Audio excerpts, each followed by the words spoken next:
farmacéutico es uno de los lobbies más influyentes del mundo.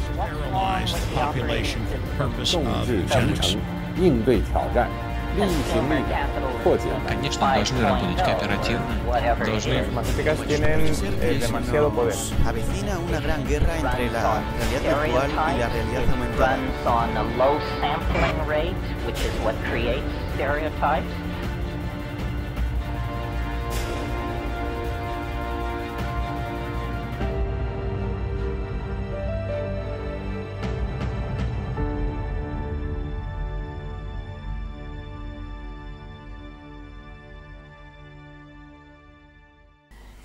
Hola, ¿cómo están? Bienvenidos a esta nueva edición de Humo y Espejos. Después de lo que sucedió con el vivo del miércoles pasado, decidí tomar un poco de aire y otra vez hacer una entrevista virtual para esta semana y ver cómo podemos retomar nuevamente los vivos y otras oportunidades. Estas cosas pasan, o sea, lamentablemente nos agarró un poco de sorpresa, no teníamos preparado un plan B, pero bueno, creo que resultó interesante y gracias a todos aquellos que nos alentaron y pusieron sus comentarios en el programa del miércoles de la semana pasada. Incluyendo los que marcan los errores. Incluyendo aquellos que marcan los errores que los anotamos. Está bien, todo sirve para mejorar y bueno, son procesos de aprendizaje, la verdad. Nosotros venimos de hacer otro tipo de producciones y bueno, uno se va adaptando a lo que son las redes y a veces hay que entender que hay determinados entrevistados que son complicados con las agendas. Entonces cuando uno les fija una agenda y le surge un problema a último momento, suele pasar lo que nos pasó. Y si encima todavía internet se confabula y una computadora no anda, bueno. Pero sí está prometido hacer la entrevista a Julio Piumato. Es una cuestión de ponernos de acuerdo con fechas, así que en cualquier momento estaremos entrevistándolo porque hemos hablado con él y creo que hay cosas muy interesantes como para seguir hablando.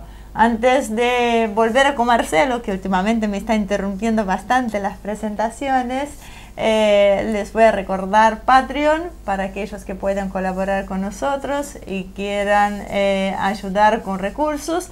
Si no, como siempre ya saben que también para nosotros es una gran colaboración que difundan nuestro contenido, que se suscriban al canal de YouTube. Debemos llegar a los 10.000 suscriptores.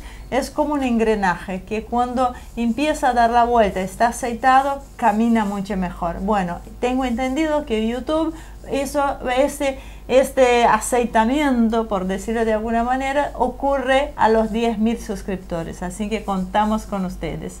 Así que Marcia, ahora sí te doy la palabra, que no me interrumpís.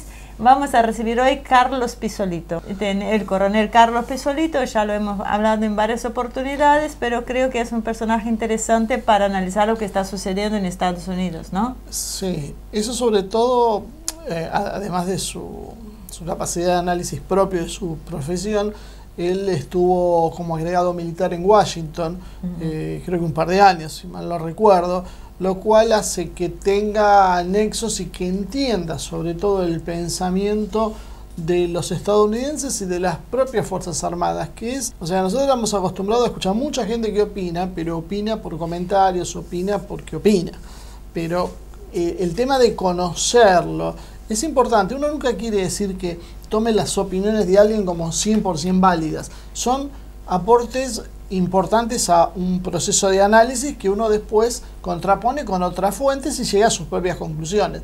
Pero hay opiniones que son muy importantes, particularmente por el conocimiento y por brindar un ángulo que no se conoce.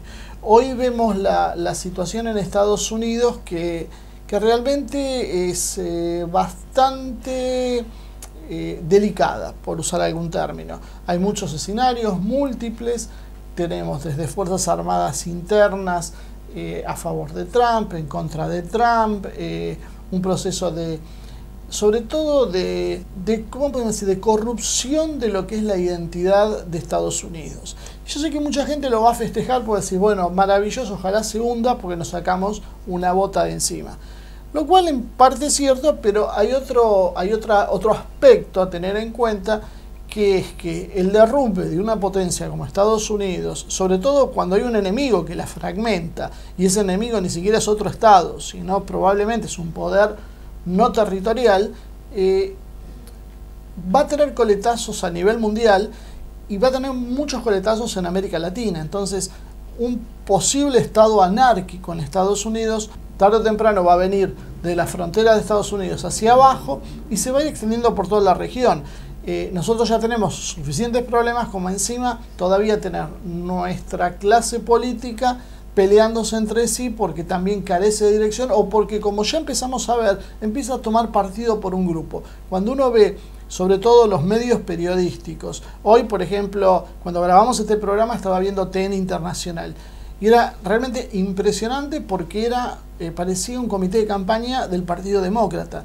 O sea, trajeron a hablar consecutivamente un analista demócrata y 2 republicanos disidentes que estaban en contra de Trump. Entonces, vemos como nosotros nos vamos metiendo en ese problema. Entonces, más allá de, esto es un problema de los gringos, a nosotros no nos interesa. No, sí nos interesa porque va a marcar nuestro destino. Y la situación, tal como la estamos viendo hoy, es muy peligrosa, como decía, porque hay fuerzas irregulares, porque hay muchísimos norteamericanos que no se sienten estadounidenses, porque llegan a cuestionar a lo que ellos llamaban los padres fundadores, que ya es lo único, lo último que queda comunidad hacia un proceso. Llegan a, si ven imágenes, hay videos quemando banderas, dando las vueltas, reemplazándolas. La situación que se genera con un Estados Unidos que además lo tenemos que ver como casi como un estado continente, donde son en realidad una federación de estados agrupados en un país, que por lo tanto conservan grados de autonomía muy altos y que muchas veces son muy diferentes la forma de pensar entre sí. Entonces, una vez que uno se encuentra con esta situación de caos, con este descontrol, con las elecciones en las condiciones que se van a dar y que ya de movida podemos ir anticipando que pase lo que pase, alguien las va a desconocer, porque ya Hillary Clinton apareció diciendo que hay que prepararse porque Trump no va a entregar el poder. Trump está hablando de que el voto por correo es una forma de hacer fraude. Entonces ya vemos que se está generando una situación que no se va a resolver con una elección solamente. Entonces, bueno, pues creo que para eso tener la opinión de alguien que realmente conoce lo que sucede en los Estados Unidos desde adentro, que tiene vínculos y que entiende, como decía al principio, el pensamiento profundo de esa gente, creo que es clave para poder hacernos un cuadro de la situación bastante más acertado que lo que nos muestran los medios, que como también decía, juegan partidos siempre para algo. Y se equivocaron en las elecciones anteriores, donde abiertamente el presidente de turno, Mauricio Macri, apoyó a Hillary Clinton. Esperamos no equivocarnos nuevamente, no digo ser pro-Trump, pero no tomar partido en una cuestión interna de un país. Yo creo que eso es doble. Creo que hay gente que realmente, sobre todo en la clase política, se equivoca porque jamás le interesó el tema, seguimos lo que nos dicen de Washington y punto, no importa quién mande allá, y que nos parece el que mande es con el que nos alineamos. Entonces que la prensa nos dice que seguramente va a ganar alguien, entonces empezamos a alinearnos para ahí, porque yo creo que me parece demasiado sofisticado pensar que Macri se aliaba con el globalismo, que de hecho se alió con el globalismo, pero creo que la idea de él pasa por estar con quien tiene el poder. No lo veo como un teórico que se alinea con un modelo u otro. Creo que básicamente es un tema de oportunismo y que en su momento creyó que el negocio era estar con Hillary, habló con Hillary, trató de payaso a Trump, después le salió mal y bueno, después retrocedió en hojotas como pudo y bueno, así no fue. Ahora estamos en una situación más o menos parecida cuando tenemos un presidente, lo dijimos 1000 veces, que hace una política de derechos civiles, de nuevos derechos, que es la misma que usan los partidarios de la deposición de Trump, los enemigos realmente acérrimos, los tipos que realmente Trump detesta son los que hacen esta política. Y nosotros nos alineamos con esa gente, es lo cultural, y después vamos a pedirle a Trump que nos ayude con la deuda. O sea, no sé si es la mejor forma de presentar las cosas, pero bueno, eso yo creo que pasa porque precisamente no se desconoce este tema y no se le brinda importancia. O sea, se piensa que es un tema menor y hablamos nosotros siempre de lo coyuntural, siempre tratando de tapar los baches que tenemos, o denunciemos el imperio en líneas generales sin entender demasiado qué pasa adentro, o estamos a favor de la libertad y la democracia que es Estados Unidos sin tampoco entender qué está pasando acá adentro. Resultado que quedamos siempre a contramano de la historia. Dicho esto, vayamos con nuestro invitado. Perdón, y hubo un comentario que me quedé pensando y que quería contestar, porque me dijeron que yo criticaba a todo el mundo y que me creía superior o que era superior a los demás. No vi este comentario. A veces uno ve las cosas que otros no. Yo realmente no es que critico o dejo de criticar, yo digo lo que a mí me parece. Lamentablemente las clases políticas en buena parte del mundo, en la mayoría diríamos, no ayudan para que uno realmente haga críticas que sean favorables. Realmente son bastante desastrosas. Creo que fundamento lo que digo. Y yo no tengo por qué demostrar nada, porque yo no gobierno, no tengo ninguna función ejecutiva, no tengo absolutamente nada. Simplemente hago mi trabajo, que es comentar la realidad desde mi punto de vista. A veces, de tanto escuchar como los periodistas se alinean con una fuerza u otra o se hacen los responsables de un montón de cosas, creen que cuando alguien denuncia realmente, porque no tiene ningún compromiso con nadie, puede decir lo que le parece, entonces porque, no sé, se siente superior. No me siento ni superior ni inferior, o sea, realmente conozco, porque los conozco desde adentro, porque he hablado con ellos, los he entrevistado y me he reunido miles de veces en distintas ocasiones con muchísima gente de la política y sé lo que son, por eso digo lo que sé. Y no estoy hablando acá de un juicio ético, moral, estoy simplemente diciendo que no conocen de qué hablan. Es muy simple. Si en vez de escribir en Facebook se tomaría el trabajo de ir y hablar con esta gente personalmente, si logran que algún día los escuche y los atienda, se van a dar cuenta de la forma de pensar. Es como se las estoy planteando y cualquiera que ha tratado con ellos lo sabe. Lo que pasa es que no todos se atreven a decirlo porque no es cómodo estar en contra del poder. Más cuando uno critica a toda la clase política en líneas generales, no por hacer antipolítica, como también otros te dicen, sino simplemente porque lo que uno quiere es que esa clase política se ponga los pantalones largos y haga las cosas que tiene que hacer y deje de jugar a revoluciones ficticias o simplemente a llenarse los bolsillos como ha hecho el gobierno anterior. Doy fe de esto porque hay una cuestión de seguidismo en la política e ignorancia terrible, y habiendo vivido tan cerca en esta función de comunicador o periodismo como algunos días, en tu caso en particular va más allá porque vos no haces simplemente periodismo, lo tuyo es de análisis geopolítico, lo que es aún más complejo. Y les puedo asegurar que sí, lamentablemente... ¿Qué podés responderle a algo? Y con esto ya termino, no lo alargo más. ¿Qué le podés responder a alguien que cuando Trump gana en el 2016 te habla de misoginia, homofobia, racismo y del muro?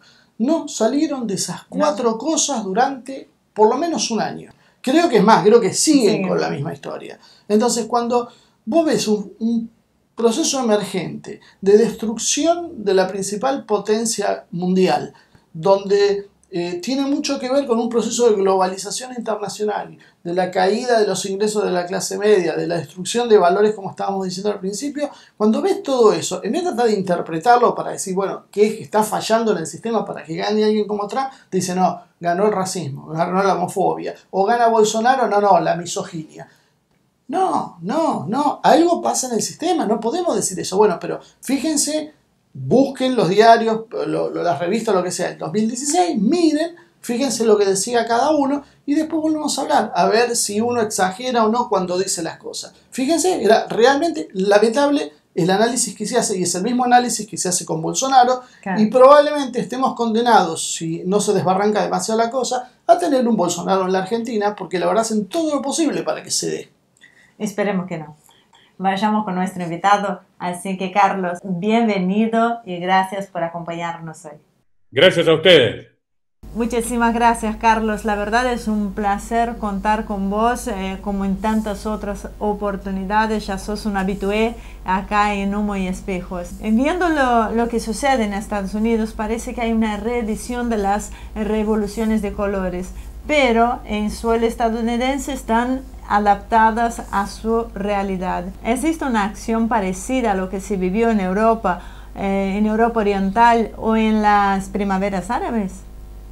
Mira, lo veo mal, lo veo feo, peor aún de lo que yo había pronosticado, como ustedes saben, yo me desempeñé 2 años como agregado militar adjunto en Washington, en el momento del pináculo de su poder, en el 2001, después de los atentados a las Torres Gemelas, Estados Unidos se había configurado a sí mismo como la hiperpotencia, había lanzado 2 guerras insensatas, una en Afganistán, la otra en Irak, y me fui de los Estados Unidos con esa imagen.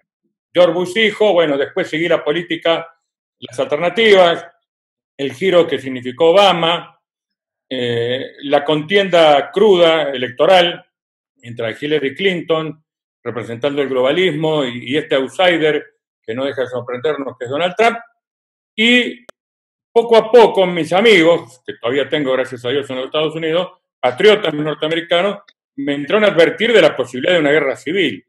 Yo al principio, sinceramente, habiendo conocido ese Washington majestuoso, imperial, dudé. Me pareció una cosa hasta extraña. Digo, ¿qué habrán tomado? ¿Qué le habrá pasado a mis amigos? Pero, a fuerza de ser sincero, cuando me puse a investigar, cuando comenzaron a suceder determinadas cuestiones, me di cuenta que eso era factible, que era posible. Eso como para empezar. Si querés, continúo con cómo siguió la evolución del problema según lo veo yo. Esta gente...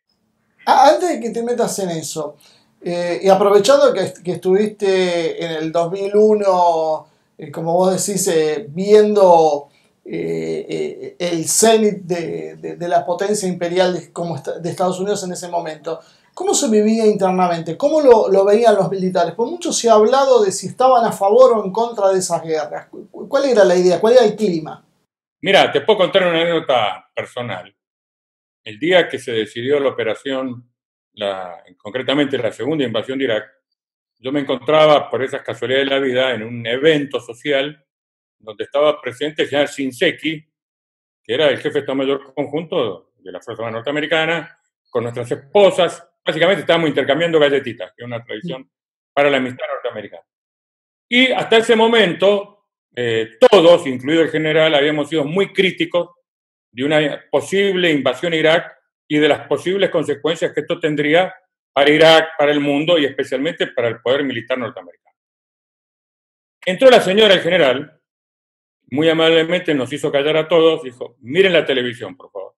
En ese momento, George Bush sale al aire y anunciaba que había tenido que adelantar el inicio de la guerra, ustedes recordarán, y una serie de ataques que estaban planificados para unos días más tarde, por una serie de apreciaciones que había hecho, se había iniciado la guerra.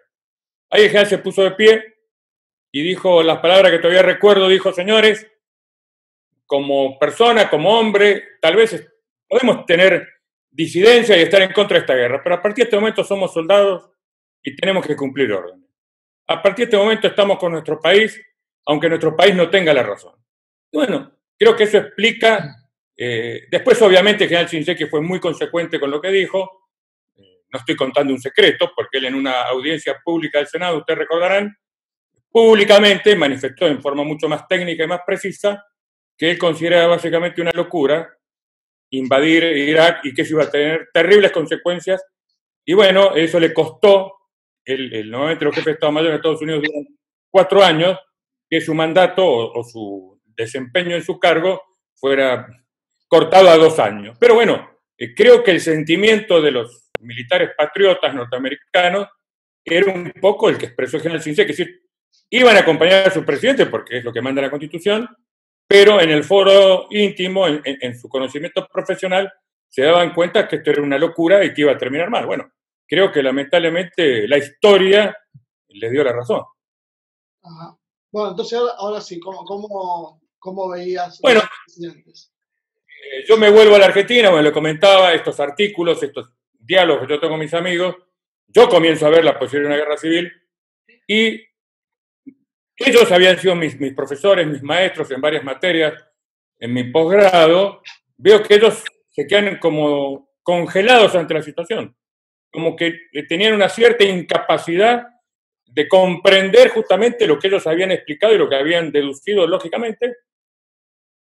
Y para mi sorpresa, me piden consejo. Y yo, mire, yo no tengo más que repetirle las cosas que ustedes mencionan a mí.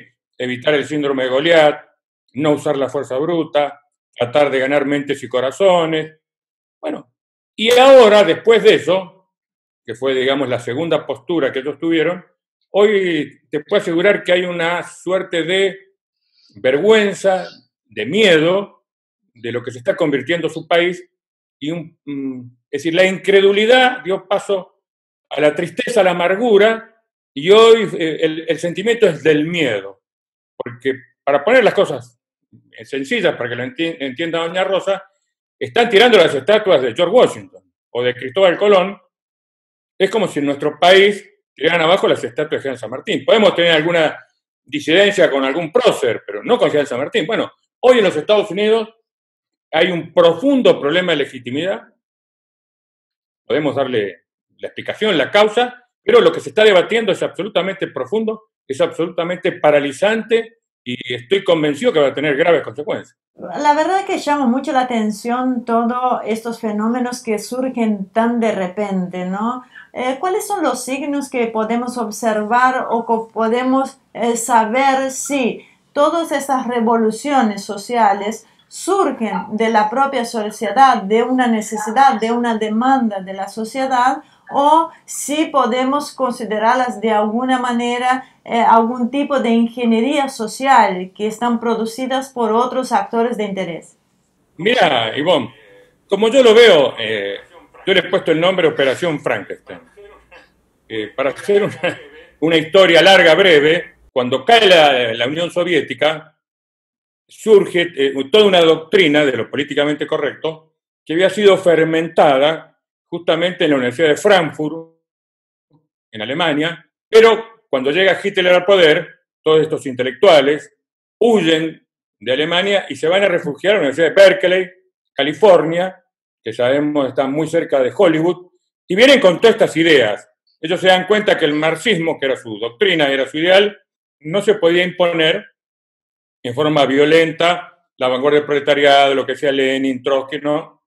Entonces, especialmente uno de ellos, Antonio Gramsci, un italiano, que va a ser colocado en la cárcel por Benito Mussolini, va a escribir precisamente su cuaderno de la cárcel, donde él va a decir, no, acá lo que nosotros tenemos que hacer, los obreros no nos escuchan porque son cristianos, porque son padres de familia, porque es gente trabajadora, nosotros tenemos que apuntar a las minorías, a los homosexuales, a los negros, a los asiáticos, y insuflarles a ellos una serie de derechos y que esa lucha por esos derechos transforme esta sociedad a los efectos de destruir los valores básicos de la familia, de la religión y del sentido común. Esto que parece dicho de una forma exagerada, audaz y casi loca, no hubiera trascendido, digamos, el estudio de alguna rata de biblioteca si no fuera por Hollywood. Como sabemos, Berkeley está muy próximo a Hollywood. Estas ideas fueron compradas en bloque por las cadenas, las megacadenas, digamos, de difusión cinematográfica, y en todas las películas, si recordamos las películas de la década del 60, vamos a ver que estos caracteres en forma tenue, pero no tanto, comienzan a aparecer, se introduce una cosa que es muy importante, otro teórico, Herbert Marcuse, decía que es el sexo, introducir el sexo era lo que iba a destruir el orden social, el orden familiar. Vemos cómo se comienza a incentivar la lascividad, el erotismo, con el viejo lema que todos conocemos, que se hizo famoso, que Estados Unidos en ese momento estaba librando la guerra de Vietnam, de hacer el amor y no la guerra. Bueno, eso produjo una momentánea inmovilidad del sistema de ideas norteamericano, la revolución de Acuario, la revolución hippie, pero de alguna manera ellos reaccionaron, básicamente las Fuerzas Armadas, la Iglesia, el hombre medio norteamericano, levantaron nuevamente los valores nacionales y creyeron reencontrarlos, creyeron porque en realidad no los encontraron nunca, en la década del 90, con la invasión, la primera invasión a Irak de George Bush padre, la era de Reagan, es decir, volvieron a sentir el orgullo de los norteamericanos. Todo aparentemente iba bien hasta que aparece la pandemia, donde, como ha sucedido en todas partes del mundo, lo que ha hecho la pandemia no es nada más ni nada menos que incentivar todo tipo de diferencias que había en la sociedad. Como sabemos, a ver, yo la sociedad norteamericana no la puedo calificar digamos, de racista. La califico de tontamente racista. ¿Por qué? Porque yo te puedo asegurar, lo he sufrido en carne propia, hay toda una acción afirmativa, así se llama, a favor de las minorías. Y si vos no sos homosexual, no sos negro, o no perteneces a alguna de esas minorías, seguramente vas a ser discriminado en la práctica. A mí me sucedió en la universidad. Es decir, y está escrito así, hay una ley, donde dos personas que tengan igual calificación debe ser preferida aquella que pertenezca a una minoría. Bueno, esto en la práctica se ha traducido que mucha de esta gente ha accedido al poder, ha accedido a puestos de prestigio, los medios de comunicación social, especialmente las grandes cadenas como la CNN, HBO, History Channel, además, se han colgado de esto y le han vendido al mundo este producto. ¿Y por qué digo la operación Frankenstein?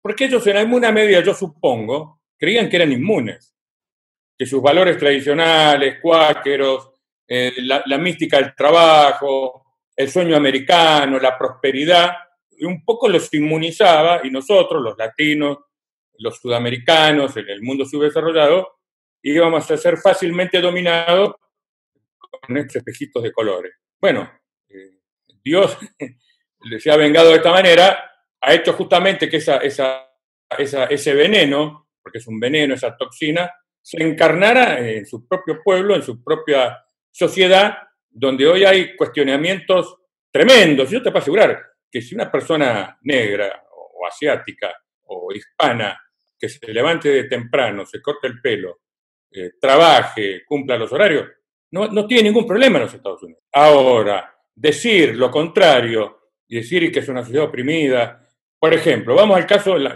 toda muerte es lamentable, mucho más cuando se produce a manos de una fuerza policial, pero hay que comprender algunas circunstancias. El 90% de las muertes que sufren personal de raza negra es a manos de otras personas de raza negra. Las muertes policiales, que son una desgracia y no deberían existir, son mínimas. Aparte, yo recuerdo recorrer las calles de Washington, ya realmente es una raza envidiable desde el punto de vista físico. Uno se encuentra con individuos de 2 metros de altura y 200 kilos de peso. Yo me cambiaba de vereda por las dudas. Vos, que conocés artes marciales, tal vez no. Pero realmente hay que ponerse en el rol, en el papel de la policía, que tiene que administrar una violencia, digamos, no letal en una sociedad que es muy violenta, que está profusamente armada y que tiene este veneno, este elixir de la muerte. Es realmente muy difícil. No con esto lo estoy disculpando, ni digo, pero sí lo trato de comprender en alguna medida, por eso le llamo Operación Frankenstein. Ellos crearon un Frankenstein. Lo que nunca pensaron es que este Frankenstein se iba a despertar en el laboratorio, iba a matar al doctor y se iba a poner a romper el laboratorio. Todo este proceso que nace con la escuela de Frankfurt y que después termina siendo usado por Occidente o en Occidente, en su momento se podía plantear que esto podía venir desde la propia Unión Soviética. De hecho, hay versiones que la KGB tenía en marcha procesos para destruir la propia sociedad norteamericana. Ahora bien, la Unión Soviética desapareció hace 30 años y indudablemente este proceso es autónomo. O sea, sobrepasa eso. Y después uno se encuentra con mascarones de proa como George Soros, siendo quienes financian públicamente por lo menos estas ideas. ¿A quién responde entonces el fenómeno en el fondo? Más aún si pensamos que, por ejemplo, Lenin, cuando hace la revolución de octubre en Rusia, es apoyado por capitales alemanes. Muy bien, Marcelo. Obviamente tu pregunta es la que corresponde como buen especialista que sos de Rusia y de la Unión Soviética. Es correcto lo que vos decís. Es más, te puedo dar una vuelta de tuerca diciéndote que hoy esa Rusia ha vuelto a la época gloriosa de los zares, tiene un zar, Vladimir Putin, ha vuelto a excelentes relaciones con su iglesia ortodoxa. Sabemos que Putin proclama, es un defensor de los valores contrarios a esta revolución, los valores familiares, los valores de la patria. Basta ver los monumentos que se inauguran en Moscú, los desfiles militares. Si acá no le podemos echar la culpa a Rusia, por más que el marxismo, que es un invento inglés, recordémoslo, tuvo su primera revolución exitosa en la Unión Soviética. Así que olvidémonos de la Unión Soviética. Ahora, ¿Quiénes, vos me preguntás, alientan esto? Bueno, yo creo que hay varios candidatos. No quiero ser conspiranoico, ni mucho menos, pero primero acá hay un negocio. Es decir, obviamente que los grandes directores, productores de Hollywood, rápidamente vieron que una forma, lo vemos también en nuestro país, de generar audiencia y recaudar mucha plata, era, en vez de contar bellas historias, era contar historias escandalizantes. Así se impuso el cigarrillo, así se impuso la bebida, así se impusieron los anticonceptivos, ahora nos quieren imponer otras cosas. Bueno, primero yo creo que hay un gran negocio, hay una ignorancia no culpable, pero sí importante en quienes lucran y ganan con eso. Pero si vamos a un nivel más profundo, yo creo que obviamente hay grupos que los podemos catalogar de grupos globalistas, están centralizados en la destrucción de los estados, en el aniquilamiento de las patrias, que tienen su expresión, paradójicamente las masas fueron creadas en los Estados Unidos, en las Naciones Unidas, en el Fondo Monetario, en el Banco Mundial, en la Organización Mundial de la Salud, que hoy están en boga, y se le ha sumado, como compañero de ruta muy reciente, pero muy potente, las famosas compañías unicornio.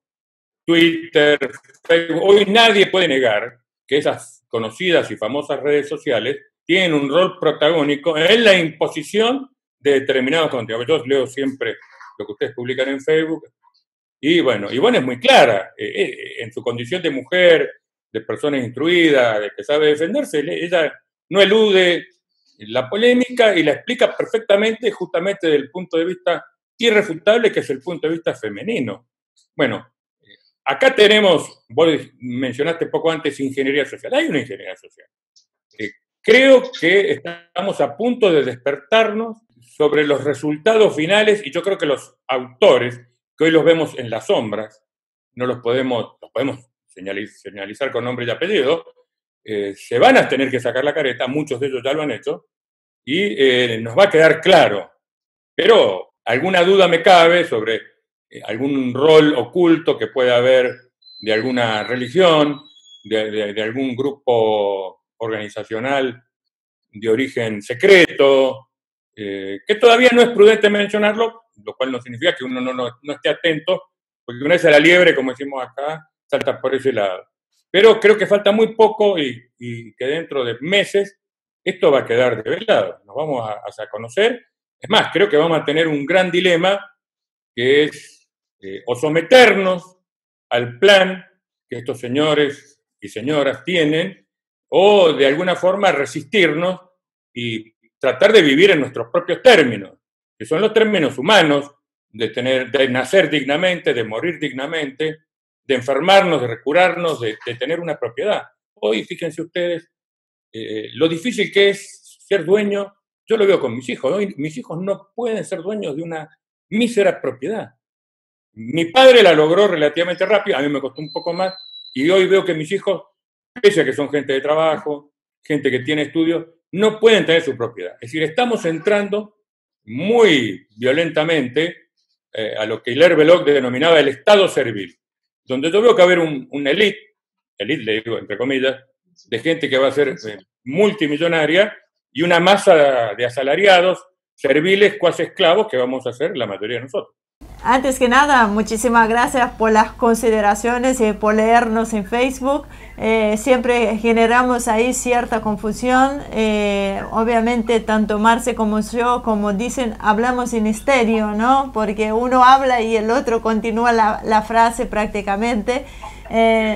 Si bien tenemos nuestras diferencias en cuanto a pensamiento y algunas cosas, como cualquier pareja, sin embargo, hay determinadas cuestiones como la del feminismo y estos fenómenos sociales que creo que yo me describo el 100% en lo que dice, y por algo uno suena tan contundente cuando tiene una familia al lado, una pareja donde apoyarse y donde recibir esta vale. Es algo importante y es algo raro decirlo en los tiempos que corren, porque es como que está mal visto. Entonces, lo que uno piensa como parte de esta ingeniería social, o como pudimos observar en Estados Unidos cuando se derrumba los ataques a las estatuas, a los monumentos históricos. O sea, pensando de este lado, uno podría imaginar que están tratando de destruir las raíces históricas que conforman una nación. ¿Cómo pensás sobre ese tema? Mirá, lo has resumido en forma perfecta. Yo voy a tomar uno de los conceptos. Leí hace muchos años y lo he vuelto a releer esos famosos cuadernos de la cárcel de ese italiano que yo les mencionaba, Antonio Gramsci, y él es muy claro en ese sentido. Vos mencionaste la palabra familia. Para nosotros la célula básica, es el ladrillo con la cual se edifican las sociedades. Bueno, él pone todo un énfasis muy importante en la destrucción de la familia. Por lo menos de la familia tradicional, como la entienden ustedes, como la entiendo yo y como la entienden nuestros oyentes. Y ellos, lo estamos viendo, no hace falta viajar a Wisconsin o a París o a cualquier ciudad del mundo. Ustedes que viven en la ciudad autónoma de Buenos Aires lo pueden ver en su propio intendente, que genera desde lo tonto a lo importante. Vemos la bandera del orgullo gay pintada en la calle, vemos banderas de esa naturaleza en los edificios, vemos el famoso lenguaje inclusivo, que es una tontería absoluta. Ya la Real Academia se ha pronunciado claramente que va en contra no solamente de la belleza del idioma, que es el español, sino de la economía, porque en vez de usar una palabra tengo que usar dos y hasta tres. Es decir, acá lo que no podemos ser es naif o ingenuo. Y bueno, acá hay un intento rentado, organizado, precisamente es un proyecto de ingeniería. El problema es que los seres humanos somos seres vivos y no nos adaptamos muy bien a las organizaciones mecánicas. Nosotros no es que tenemos fallas. Nosotros nacemos, crecemos, nos reproducimos y morimos. Ese es el ciclo natural y ahí está la grandeza de las religiones tradicionales, que tomaron esas enseñanzas del mundo griego, del mundo romano. Y si uno, por ejemplo, Aristóteles era médico, era un filósofo que primero observaba la conducta biológica de las plantas, los animales, de los seres humanos, y después sacaba una teoría política. No, ellos trabajan al revés. Ellos vienen de una idea preconcebida: tenemos que tener tantos millones de dólares de ganancia, y para eso los salarios tienen que ser tales, para lo cual necesito una ley de precarización laboral que obligue a las personas. Bueno, es todo al revés. Es decir, un poco el primer ingeniero social que tuvo la Argentina fue Domingo Faustino Sarmiento, que él tenía una frase terrible que decía: si a un señor le queda chico el sombrero, no hay que comprar un sombrero más grande, hay que agrandar la cabeza. Bueno, esto es una locura, es lo que están haciendo. Ellos, en vez de darse cuenta que la familia, con todos los problemas que pueda tener, es la forma natural que durante milenios la sociedad ha criado a sus descendientes, les ha dado un oficio, les ha dado una educación, una escala de valores, de mejorarla, ellos la quieren reemplazar. Lo mismo pasa con el mundo del trabajo, con la inteligencia, el mundo de la inteligencia, con el mundo de las comunicaciones. Lo ha dicho Sartori, ya fallecido. Nuestros padres leían el diario. Nosotros, esta generación, miramos la televisión. La generación actual, los hijos de ustedes y míos, se mandan WhatsApp.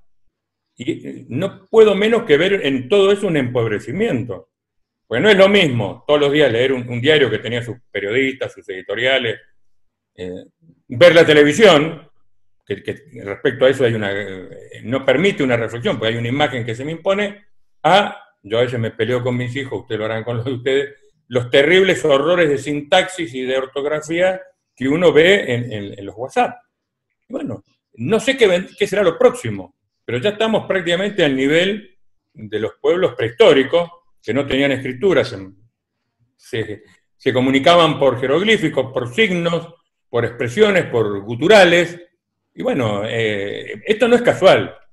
En el programa anterior justamente creo que hablamos algo de esto que Marcelo se refería. Hay un embrutecimiento exprofeso de la población. Igual yo quería ahora ya volver al tema para no irnos demasiado. ¿Qué posibilidades hay los rusos, creo que Igor Pagonil lo decía hace más de 2 décadas. ¿Qué posibilidades hay de que Estados Unidos se fracture en distintos estados o que vayan a una guerra civil? Esto ha sido anunciado, hay artículos en la prensa que lo anunciaron hace varios años, pero le voy a dar mi opinión personal. Yo creo que hay, así como el general Shinseki, yo le conté una anécdota, sin estar de acuerdo con la calidad de esa decisión política, arriesgó la vida de sus soldados y las Fuerzas Armadas norteamericanas marcharon a la guerra, aunque muchos de ellos consideraban que era una guerra injusta. No es el caso de hoy, y te voy a explicar por qué. Cuando el presidente Trump le ordena a la Guardia Nacional de Washington despejar los revoltosos, los protestadores que estaban ahí en la Plaza Lafayette, es una plaza que está inmediatamente detrás de la Casa Blanca, él, nada más y nada menos que el secretario de Defensa, es decir, lo que sería nuestro ministro de Defensa, le dice que no va a dar cumplimiento a esa orden. Que la Guardia Nacional está en ese lugar, sin armas, y que el uso del casco y del chaleco antibalas es al mero efecto de la protección personal de sus hombres, pero que él considera que no es conveniente que esas fuerzas de carácter federal intervengan en la represión de una manifestación política y social. Como si esto fuera poco, a los pocos días, un hombre de mucho prestigio, Perro Loco, el general Mattis, que había sido ministro también de Defensa de Donald Trump, en una carta pública, que es publicada en varios diarios, en forma muy dura, explica por qué, es decir, se pone al lado del ministro de Defensa, el secretario de Defensa, y le dice por qué las Fuerzas Armadas norteamericanas no están equipadas, educadas, ni instruidas para reprimir a su propio pueblo. Pero esto no termina ahí. Es un hecho que sucedió el día de ayer. El presidente, como sabemos, es un asiduo usuario de Twitter. En varios de sus Twitter él manifiesta haber nacido en el estado de Nueva York, pero que su corazón está en el sur, donde sabemos fueron los estados que se sublevaron en su momento a favor de la esclavitud en la guerra civil. Y ha hecho una suerte de comentario favorable al enarbolamiento de esa famosa bandera, que es la bandera confederada. Bueno, el día de ayer, este mismo secretario de Defensa ha ordenado que ninguna unidad militar de aire, mar y tierra está autorizada, es más, va a ser sancionado severamente quien lo haga, a enarbolar esta bandera. Porque él considera que es una prenda de división, es una incitación a la violencia y que no es la bandera de los Estados Unidos. Bueno, creo que más prueba que esa no es difícil encontrar. Sí, ahora, eso también puede dar pie a una inacción y una subdivisión. Cuando uno ve, como vimos hace unos días, el 4 de julio para ser más exacto, esa marcha de estos grupos de la, ¿cómo se llama? NFC, bueno, un grupo... NFAC. Con un comandante, un ex militar, que sería entre 500, Grandmaster Jay, sí, entre 500 y 1000 hombres armados desfilando y provocando a la represión de las milicias blancas que habían en ese lugar. Y cuando uno ve el proceso de desfinanciación de la policía, no estamos por entrar en un periodo de anarquía y de grupos que se empiecen a sublevar armados. O sea, ¿cuál es el riesgo de ese proceso? O sea, ¿cómo sería la reacción si las Fuerzas Armadas tampoco intervienen en eso? Sí, Marcelo, está muy bien el ejemplo que vos das. Obviamente, lo habíamos mencionado antes, Estados Unidos es un país violento, es un país donde la posesión de armas está muy extendida, y acá voy a hacer una consideración, si bien no soy abogado, que es de tipo constitucionalista. Los Estados Unidos, a diferencia de nosotros, que lo somos solamente de nombre, es un país federal. Los 54 estados tienen grandes atribuciones. Por ejemplo, tienen sus guardias nacionales que son prácticamente, de hecho lo son ejércitos, son fuerzas armadas, con la única diferencia que el presidente las puede federalizar y usar para una orden federal si lo considera necesario. Ya ha ocurrido en el pasado, cuando especialmente se recordarán en la década del 60, cuando se quiso abolir la segregación escolar, Alabama, en el gobernador Warren dijo que no iba a cumplir la orden federal y llamó a su propia Guardia Nacional, y en ese momento el presidente a cargo tuvo que enviar al ejército, es decir, al ejército activo, y por una casualidad o porque hubo alguna suerte de acuerdo, no hubo un enfrentamiento. Bueno, yo creo que hoy están dadas las condiciones, no solamente para que estas milicias puedan hacer alguna travesura, que podrá ser más o menos importante. Yo creo que el nivel de problema está en otro estadio, que es el Estado, la relación que hay entre los estados con el gobierno federal. Yo, más que un problema con una milicia, veo que un gobernador le diga, mire, señor presidente, no vamos a... De hecho, ha sucedido, vemos la anarquía, que es el cumplimiento, ¿no?, de la cuarentena, el desafío, por ejemplo, que le ha planteado el gobernador de Nueva York, Cuomo, el gobernador de Texas, o de la Florida, o de tantos otros lugares. Creo que la partición de los Estados Unidos, si es que se diera, esperemos que no, pues las consecuencias van a ser catastróficas, no se va a iniciar por una pequeña milicia, por más bien armada que esté, que es un factor, comparto como es un factor desestabilizante y que da miedo, sino yo creo más bien veo un gobernador parándose de mano, porque lo ampara la ley, y porque, discúlpenme esta digresión jurídica, nosotros tenemos el derecho romano, donde tenemos códigos y donde tenemos leyes que son escritas, más allá que no la cumplamos es otro análisis. Pero en Estados Unidos no. Estados Unidos tiene un derecho anglosajón que es consuetudinario, es decir, se basa en la costumbre.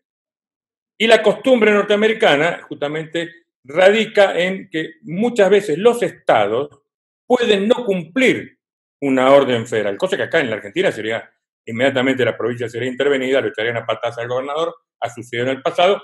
Eso en Estados Unidos no.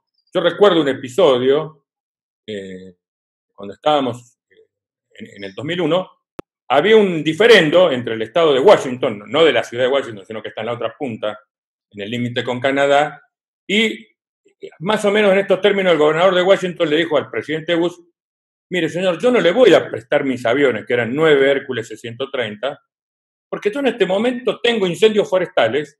Es más, yo le pedí que me aprobara tal ley, no me dio bola, así que yo no le mando los aviones. Y, es decir, nadie se escandalizó, no hubo ningún juicio político, pero el gobernador, tal vez en su justo derecho, 9 aviones Hércules, en ese momento la Argentina tenía esa cantidad de aviones, no fueron a combatir en una guerra externa que tienen los Estados Unidos en la otra punta del mundo, en Irak, porque el señor gobernador necesitaba para apagar los incendios. Bueno, salvando la distancia, yo puedo anticipar que algún tipo de una situación de este tipo se puede llegar a repetir. Y cuanto al respecto que Marcela hablaba de la gente del NFAC, ¿sí?, del Grandmaster Jay, que también surgió algo muy, muy sorpresivo, por decirlo de alguna manera. Él plantea hacer una nación negra, con territorios, ya sea en Estados Unidos o en África. Estamos hablando, según él, representa 45 millones de negros,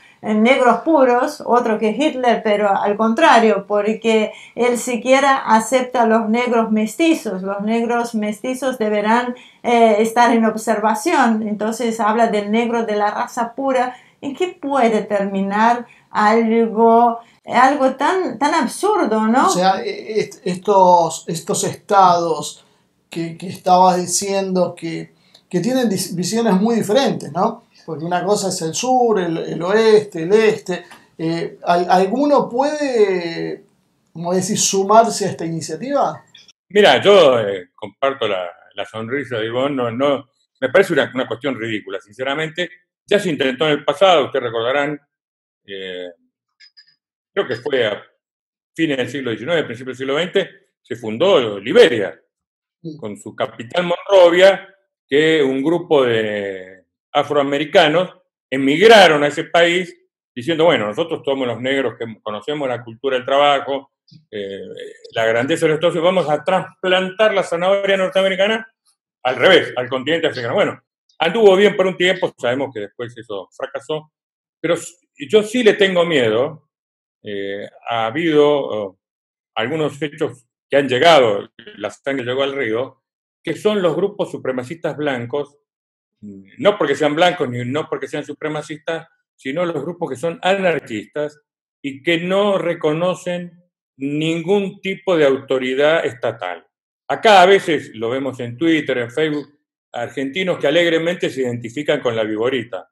Bueno, esa viborita tiene una historia, esa es la primera bandera norteamericana y representa justamente eso, un sentimiento anárquico. Hubo, le voy a mencionar 2 episodios, ustedes recordarán, en la década del 90 estuvo la famosa ataque a la secta de Waco, que causó cientos de muertos, y también tenemos el atentado de Timothy McVeigh contra el centro comunitario de Oklahoma. Bueno, yo cuando estuve en Estados Unidos en el 2001, los servicios de inteligencia, el gobierno federal tenían como principal hipótesis terrorista, primero obviamente la musulmana yihadista que había estrellado sus aviones, pero la segunda no eran estos pobres muchachos de color que amenazan con formar un país, eran los supremacistas blancos que tienen una larga historia muy violenta, además son gente altamente capacitada para el mal, pero capacitados. Por ejemplo, para citar un ejemplo, Una Bomber. El famoso Una Bomber, que es una persona que fue atrapada, que tenía varios doctorados, que era una persona que podría haber competido exitosamente con el premio Nobel, se fue a vivir una cabaña donde no tenía electricidad, no tenía agua corriente, no tenía nada. Bueno, ese movimiento que hoy está muy extendido en los Estados Unidos, me tocó sufrirlo a mí en forma muy, muy leve, pero lo sufrí. Yo me movilizaba en una van grande, porque bueno, era lo que había podido conseguir, y a estas personas no les gustaba que una sola persona ocupara un vehículo tan grande, y varias veces ellos tenían una especie de pegatina, como un afiche, que a uno le tapaban todos los vidrios. Después descubrí que la Coca-Cola los removía fácilmente, pero al principio me causaron algunos problemas, porque es decir, son gente que está, ¿qué quiero decir con esto? Son gente que está dispuesta a la acción, es gente que está capacitada y que obviamente un país como los Estados Unidos, que yo siempre digo es un país con libertad vigilada, bueno, libres somos nosotros en Argentina, que podemos cumplir o no la ley y no pasa nada. En Estados Unidos nadie es libre para no cumplir la ley. Lo que va desde estacionar en doble fila a insultar a un policía. Ahí sí, la ley, el law enforcement funciona. Entonces, hay un montón de grupos, grupetes, que están sumamente descontentos con el manejo de la pandemia, con la situación económica, y que la historia, porque así lo dice, pueden intentar algún tipo de segregacionismo o vida independiente. Después de las elecciones, ¿esto puede pacificarse o puede empeorar? ¿Hay alguna posibilidad? O sea, la pregunta es doble en realidad. ¿Hay alguna posibilidad que después se desmadre la situación interna? Y en caso de que hubiese un enfrentamiento, en un hipotético enfrentamiento entre las fuerzas que se agrupan en torno a la figura de Trump y los que podemos identificar más como globalistas financieros, que suelen también tener la posibilidad de traer mercenarios de otros lados. Si esto se produciría, ¿es factible pensar que la gente que está con Trump está militarmente mejor preparada y sería la que saldría victoriosa? Mira, es una excelente pregunta para la cual no tengo respuesta. Pero obviamente vos has puesto la sal sobre la llaga. Las elecciones norteamericanas son un gran, es decir, todo lo que decís, comparto, es un gran interrogante. Primero, si va a haber elecciones. Segundo, si estas elecciones van a ser presenciales o virtuales. Es decir, ya tenemos 4 escenarios como para empezar. A partir de ahí, muchos lo dan por muerto a Trump. Ya lo habían dado por muerto antes y ganó. ¿Qué pasa si Trump es reelecto? ¿Qué pasa si el contrario del Partido Demócrata, aparentemente hasta el momento de Joe Biden, es electo? Cualquiera de los 2 escenarios, y ahí sí te puedo contestar porque me lo han anticipado mis amigos norteamericanos, cualquiera de los 2 va a tener serias dificultades para ser obedecido. Por tirios o troyanos. Y si gana Trump, los de la contra no van a estar contentos, y si gana Biden, los trumpistas no van a estar contentos. Y volviendo a lo que decíamos antes, justamente ellos colocan estas circunstancias para que estas paradas de manos estatales o provinciales comiencen a producirse. Puede ser, por ejemplo, me decían que el estado de, no sé, de Alaska o el de Nevada o la Florida no reconozcan al presidente. Porque no se olviden que ustedes que Estados Unidos tiene una elección indirecta que es con colegio electoral. Ya pasó o estuvo a punto de pasar en la elección de Donald Trump, que él muy hábilmente, sin haber sacado una mayor cantidad de votos que Hillary Clinton, sí obtuvo una mayor cantidad de electores. Esto obviamente es muy beneficioso cuando el sistema funciona bien, pero tiene el inconveniente de que no es un sistema directo y que puede permitir esto que acabo de mencionar, es decir, que haya estado, no, en mi estado no, ganó fulano de tal, no ganó, yo no lo reconozco o sí lo reconozco. Es decir, eso todos los analistas lo tienen claro, que va a haber un problema. Y con esto cierro, no olvidemos la vieja ley no escrita norteamericana, que ellos han tenido 10 atentados, algunos exitosos, otros no, contra sus presidentes. Han tenido una larga tradición también de juicios políticos, es decir, acá la Constitución funciona, es la democracia más eficiente y más vieja del mundo, pero esa democracia tiene otros mecanismos que no son, que lo conocemos, es el disparo de un proyectil entre ceja y ceja, ¿Y barajan que no lo podemos descartar, lamentablemente. ¿Barajan la posibilidad de un fraude? Mira, De los temas a ver, vigentes. es una pregunta, no, obviamente que no se puede negar, más que ellos tienen esa institución tan compleja del voto electrónico. Hoy justamente estaba leyendo informes de gente seria que desmienten totalmente que el amigo Vladimir Putin y sus servicios secretos y de ciberguerra hayan efectivamente hackeado la computadora de Hillary Clinton, distribuido sus mails y mucho menos intervenido en los resultados electorales. Ya hubo algún ruido, yo recuerdo estando en Estados Unidos, con la reelección de George Bush Jr., donde el que contaba los votos era su hermano. Bueno, ya lo decía el amigo Stalin, acá no es importante quién saca votos, sino quién los cuenta. Y bueno, acá volvemos al colegio electoral. Sí puede haber fraude electoral, ¿por qué no? Puede fallar, decía el amigo Tuzán. Exactamente. Esperemos que no. Muy complejo todo el panorama, porque son demasiadas las variables que pueden salir mal. Así es, yo realmente deseo, porque realmente aprecio ese país, que sé que está formado en su inmensa mayoría por gente patriota, trabajadora, pero también lo veo desde el punto de vista egoísta, no sería conveniente para el mundo, ni para la región, el colapso caótico, anárquico de los Estados Unidos, porque las consecuencias son inefables. Si ya la caída de la Unión Soviética produjo una gran cantidad de efectos negativos, me imagino la flota del mar Báltico, los submarinos nucleares pudriéndose, y Chernobyl y tantas cosas que podemos mencionar, no me quiero imaginar un país tremendamente potente si entrara en una fase anárquica. Dios no lo quiera, sinceramente. Sí, sobre todo cuando los argentinos y los sudamericanos dependemos tanto de las decisiones en Washington. Con un caos en Washington, ese caos va a venir para acá. Así que, Carlos, muchísimas gracias por estar acá con nosotros, aunque sea ahí atrás de esta pantalla, y esperamos, si Dios quiere, pronto, bueno, encontrar una nueva normalidad, como dicen, ¿no? Y tenerte nuevamente acá con nosotros. Así será. Saludos a las chicas, Marcelo y Ivonne, que Dios los bendiga.